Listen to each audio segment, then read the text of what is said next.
So first of all, what is a scorecard? So first of all, this scorecard is a peer-reviewed tool. So it's used by countries to have a snapshot of progress on the SADC SRHR strategy and the SRHR targets of the SDGs. So just for context, SADC in 2018 developed an SRHR strategy.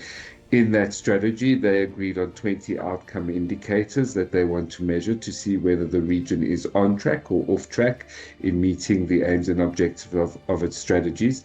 A lot of those targets are then linked to the SDG targets as well, specifically around SDG 3 and SDG 5. SDG 3 being on good health and well-being, and SDG 5 on ending gender inequality.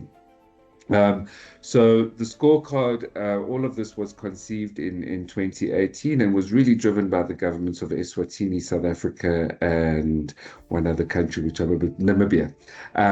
And so developed in 2019, the baseline scorecard was done, and it's a milestone scorecard. And I'll explain that in a minute, because what it does is every 2 years, countries have milestones which measure the extent to which they are achieving those targets that they set based on their baselines. Now, the important thing to remember here, the SDG targets is a universal target for all countries, right? But not all countries will necessarily reach the SDGs. What we try to do is to make sure that we work with countries to get as close as possible to the SDG targets, or to ensure that countries are able to reach that target as quickly as possible. So we want to see progress. We want to see how things are moving towards those strategy outcome indicators and towards the targets.